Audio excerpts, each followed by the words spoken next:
É um livro sobre o passado, mas que também aponta pistas para o presente e o futuro. As causas do atraso português, de Nuno Palma, foi apresentado na Escola de Economia e Gestão da Universidade de Minho, desde a descoberta do ouro do Brasil, no século XVII, até a aplicação de fundos comunitários como se fosse uma aspirina. O autor procura explicar o caminho traçado pelo país a nível económico e político que considera negativo. Há um grupo de causas que são históricas, que são instituições fracas e o capital humano baixo.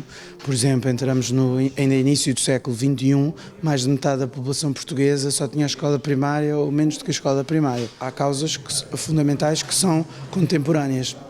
Tem a ver com o ambiente cultural que se vive em Portugal, intelectual, que não tem raízes muito profundas em termos históricos, tem raízes nas últimas 5 décadas. Por um lado, que eu explico no livro em detalhe porque é que assim foi, e por outro lado há a questão dos fundos europeus, que são uma espécie de novo ouro do Brasil dos nossos dias e que distorcem tanto o sistema produtivo, ou seja, a economia, como o sistema político do país.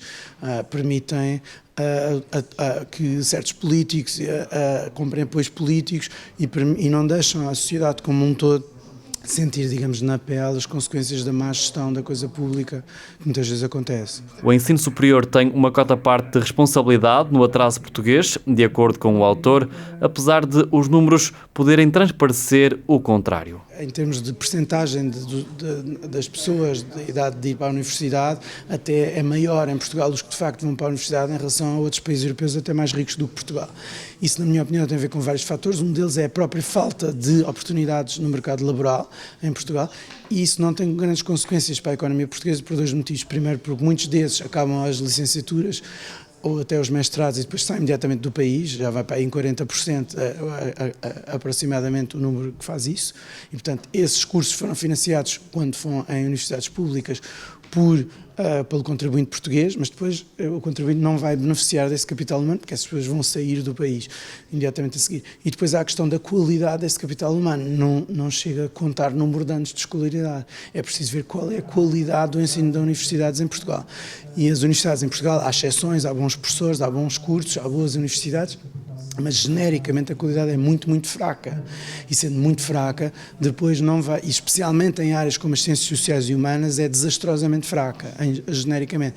E, portanto, isso não vai dar grandes oportunidades profissionais a essas pessoas, nem dentro de Portugal, nem fora. A apresentação do livro inseriu-se no ciclo de seminários do Programa de Desenvolvimento de Competências Transversais, Generation Skills, organizado pela Escola de Economia e Gestão. Onde pretendemos que os alunos tomem novas perspectivas para além daquelas que aprendem nas aulas e das quais têm que fazer trabalhos e testes e estudos e, portanto, com isto pretendemos dar estas competências, estas atividades diferentes para eles depois lá fora e durante também o próprio curso conseguirem perceber o que é que vou levar daqui, o que é que vou fazer daqui. Portanto, uma apresentação de um livro sobre o que foi o nosso passado e a situação em que estamos agora é exatamente o que eles precisam ter para criar as suas próprias opiniões e pensarem no que é que vão fazer então a seguir quando saírem da universidade.